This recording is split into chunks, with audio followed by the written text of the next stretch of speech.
Hey everyone, over the last few weeks I've been really fortunate to visit the British Motor Museum, the Jaguar Heritage Trust and the Silverstone Interactive Museum, and I've seen some of the rarest and most iconic British cars anywhere in the world, and I want to share some of that with you today. But I want to do more than that, because what got me thinking when I was looking at these amazing cars is how many of them can you drive on Assetto Corsa. And today, if you look in the links and you watch the video, you'll see you can drive all these amazing cars, historically accurate cars on Assetto Corsa, which is pretty amazing. As ever guys, do check out the rest of the channel, there's lots more sim racing on there, and if you haven't subscribed yet, I'd love to have you on board, so do click on that subscribe button. Here then are a couple of photos that show you what you're going to get in these museums. So this is the British Motor Museum, over 300 cars. It's the largest collection of historic British cars in the world. Right next to it you've got the Jaguar Heritage Trust, which has got some absolutely stunning Jaguars in there. And then here is the Silverstone Interactive Museum. This is a £20 million project to bring historic cars, artifacts and history to life. And let me tell you, there's a lot of history in Silverstone. Over to the first car, which is this 1985 MG Metro 6R4, which I think is one of the most iconic rally cars ever made. Now on all of these cars that I'm showing you today guys, on the inset you will see me driving on Goodwood with the actual car in Assetto Corsa. So when you download the cars, that's what you will be driving. So this is one of the most spectacular MG cars ever built. The 6R4 had only a superficial relationship with the standard MG Metro car.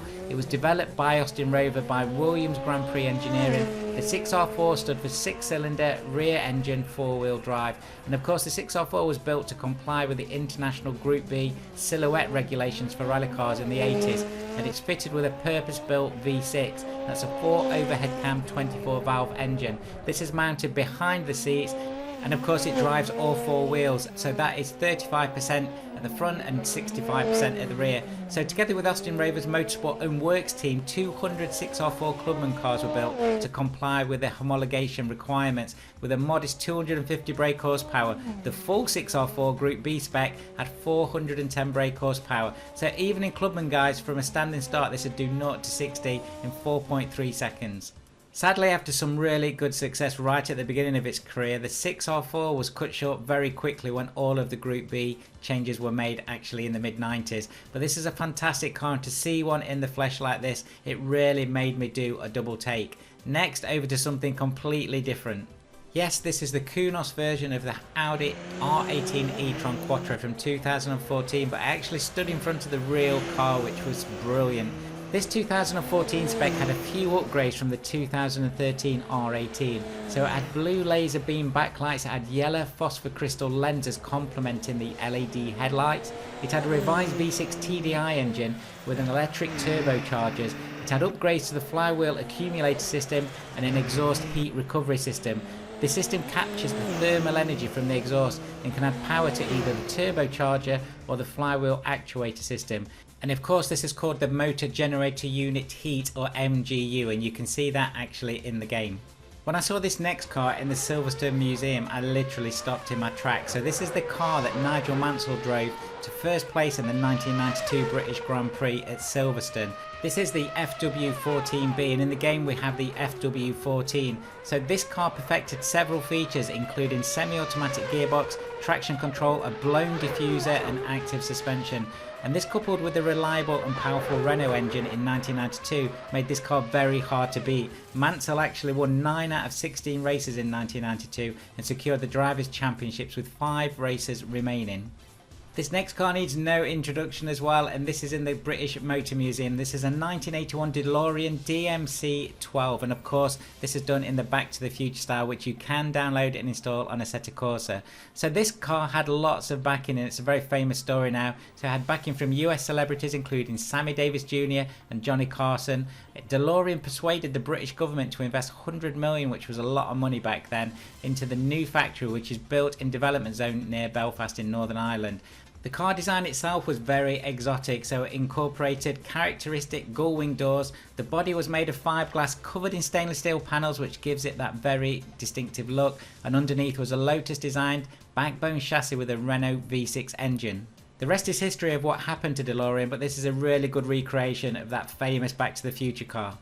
This is an amazing car from history. So this is the 1967 Monte Carlo rally winner. So after 2 victories in 64 and 65, there were hopes of a 3rd victory at 66, but Timo Mäkinen would actually be disqualified. In 1967, a new set of 1275cc Mini Coopers tried again. Regulations meant that cars could only take on board and use 8 tyres during each of the classification loops, so that's why roof racks were used. And actually this car still has the branding from the stewards to say these tyres were legal. So this car won by just 13 seconds, and it had stiff competition from the Porsche 911 and the Lancia Fulvia, which we've all driven obviously. All 5 cars in the BMC team finished, the other 4 were placed 6th, 10th, 15th and 41st. This is the Broadspeed Jaguar, again absolutely iconic, and I've driven this in Assetto Corsa so much, so it was brilliant to see it in the British Motor Museum. This has got the Broadspeed developed Jaguar V12 engine.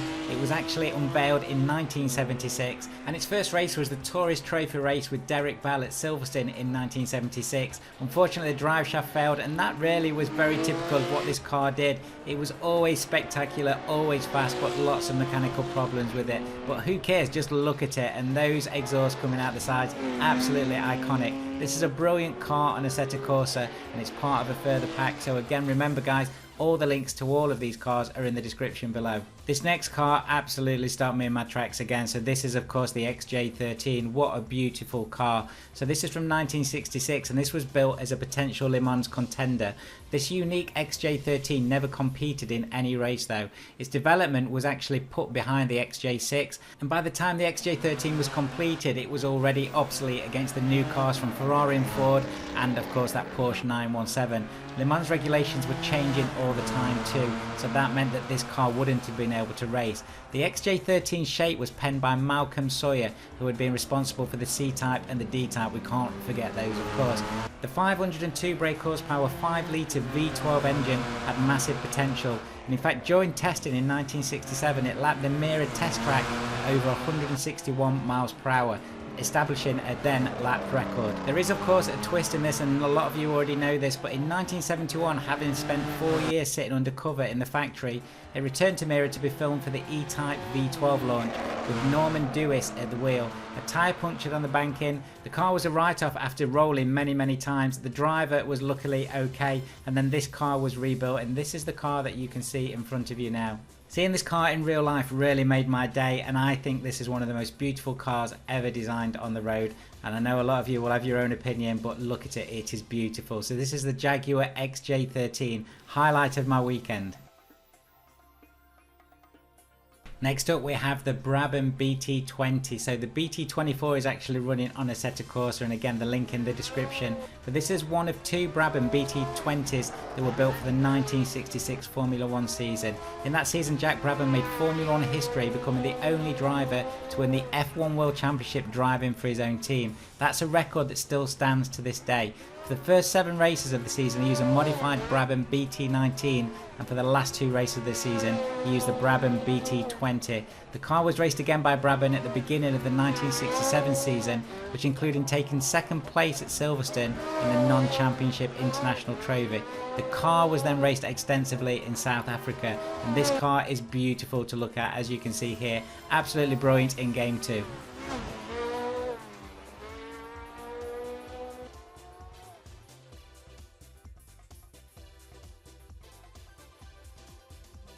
The next car is one of the best reasons to visit the Jaguar Heritage Centre, which is next to the British Motor Museum. So this is the 1988 Jaguar XJ220 concept car. This car had a brilliant history, and it was actually designed by about a dozen specialist engineers and designers on a voluntary basis in their own time, with help from about 40 of Jaguar's suppliers. The team behind the car became famous as the Saturday Club. The result of their labours was unveiled by Sir John Egan at the International Motor Show at the National Exhibition Centre. That was in 1988.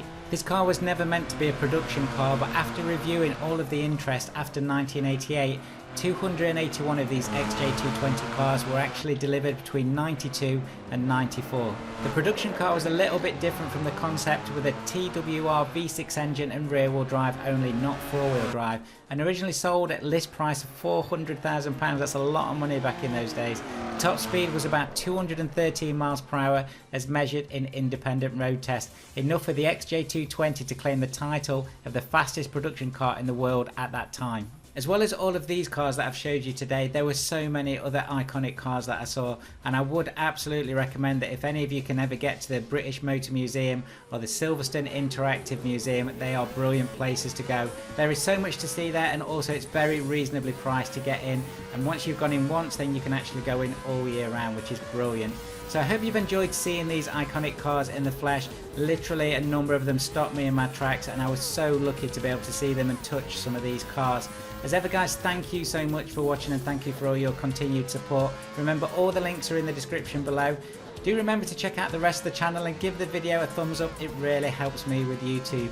Thanks so much again guys, and I'll see you very soon.